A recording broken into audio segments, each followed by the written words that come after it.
Hello, I hope you had a happy Easter. Today is Monday, April the 13th, and we have a full 5-day week of DI lessons. So here we go. We're going to start by singing our ABCs. The ABCs are the letters that we use to read and write. Watch my mouth and sing with me.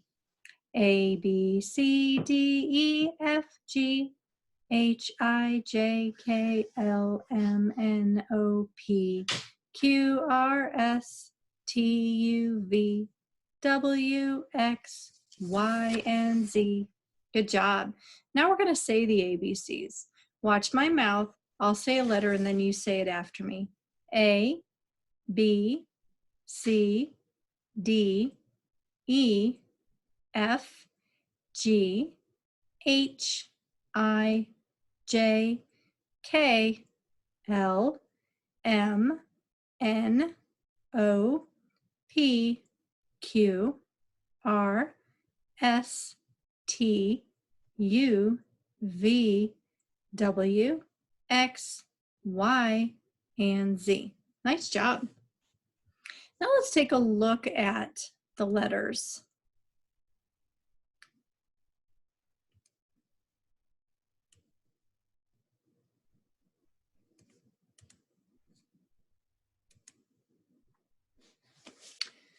There are 2 shapes for each one. I'll say the name and then I'll point to the shapes. You say the name and you point to the shapes.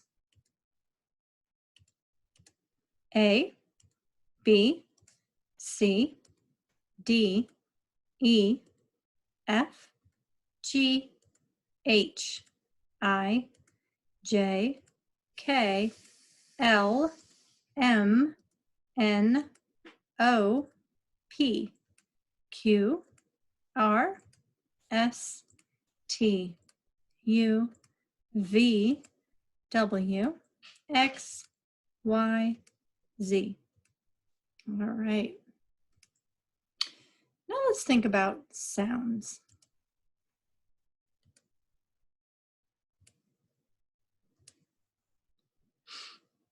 You have a picture of a hat, an apple, tape, and a lamp.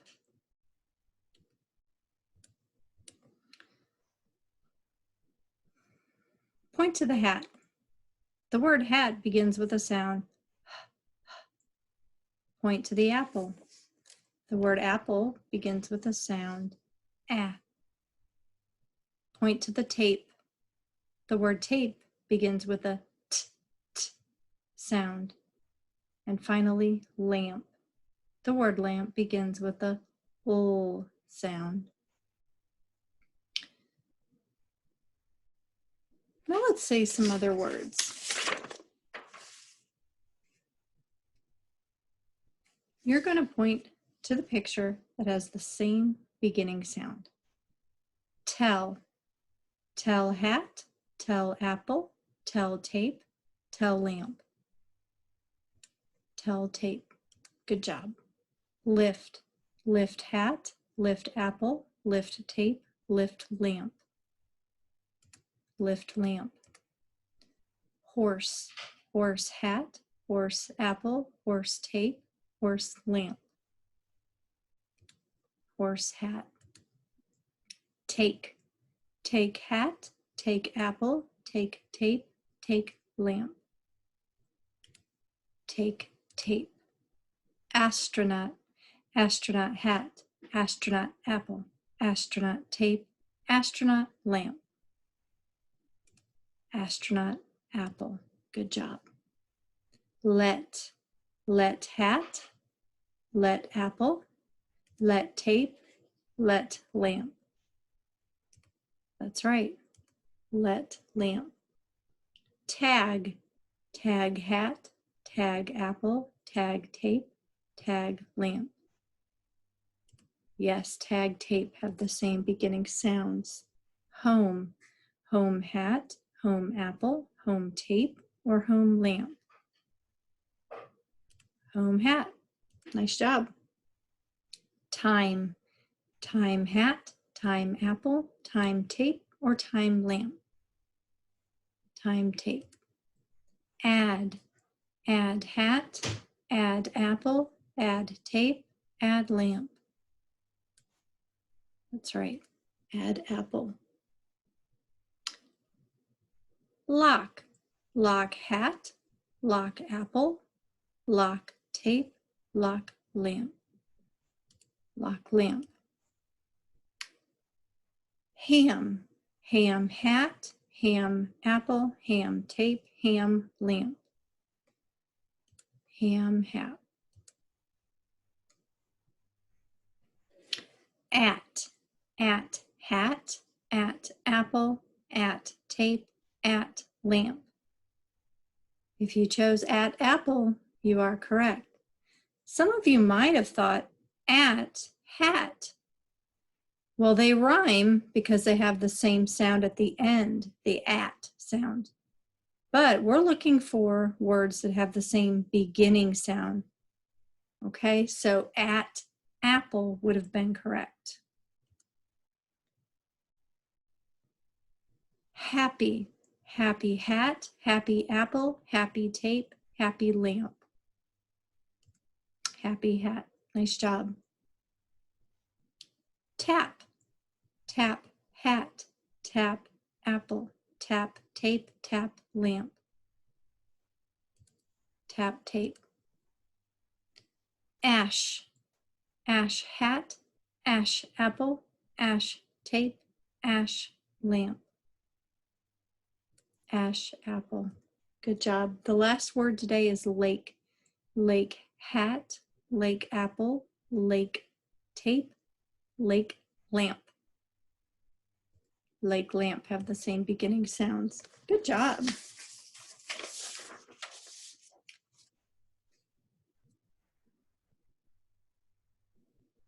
All right, now let's think about letters.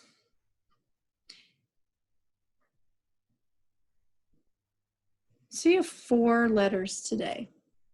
These 2 are named H, these 2 are named A, these are T, and these are named L. I will say a letter name and you point to the right shape. T. Good job. A. H. And L. Nice job. Now let's think about words. You have a new word today. The new word is was. What word? Correct, was. You use that word when you say, I was at the grocery store yesterday. So we're talking about something that happened in the past. The word was is easy to read. Watch me say the sounds.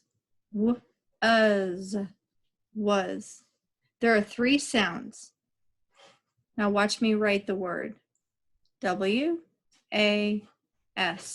I'm not actually writing it, but you get the idea. Was.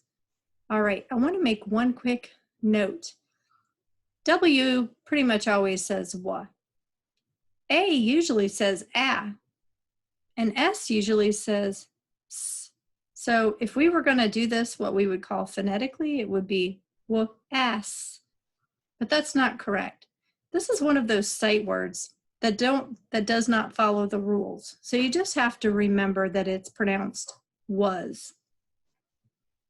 Okay, great job. So let's take a look at all these words that we've been accumulating. We have to, the, is, of, and was. Read it with me this time. To, the, is, of, was. Great job. Now I'm going to give you a word and I want you to point to your screen and pick the correct one. Of. Nice job. Was. There's that new word. Is. Nice. Try the. Good job. And finally, to. And remember, that kind of to is when you're going to a location. like I am taking the book to the table, or I'm going to the store. All right, great job. Now I want you to think about sentences. This sentence here says, the sun was very hot. You say that. The sun was very hot. Good job. Now let me show you how to read it. I look at each word and I point to the word as I read it. You guys call this tracking with your classroom teachers. The sun was very hot. I want you to track on your screen and let's read the sentence together. The sun was very hot. Great job today. So I have something exciting for you guys. I found a book that we can read together today, and it has some of our newest words in it. Let me share that book with you. Okay, hang on one second. I want to make sure that I have the right screen in front of me. Let me get rid of that really quick. Okay. There it is. Share. Okay, good. I hope you can see that. This book has a title called You Can Go. All right.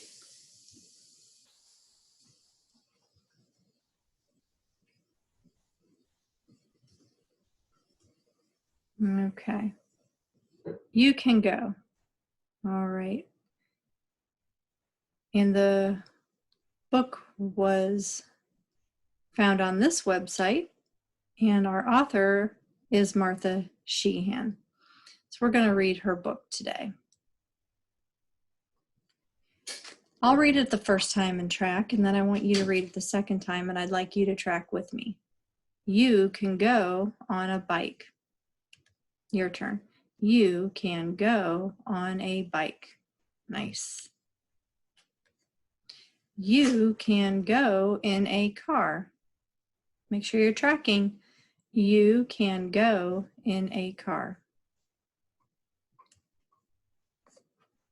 You can go in a truck.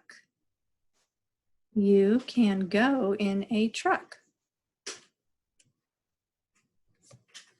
You can go on a bus. You can go on a bus. You can go in a van. You can go in a van.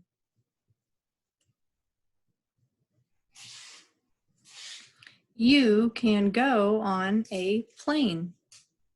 You can go on a plane. You can go in a train. You can go in a train. Hopefully you're starting to see a pattern in the words, meaning words that happen the same way on each page. You can go on a boat.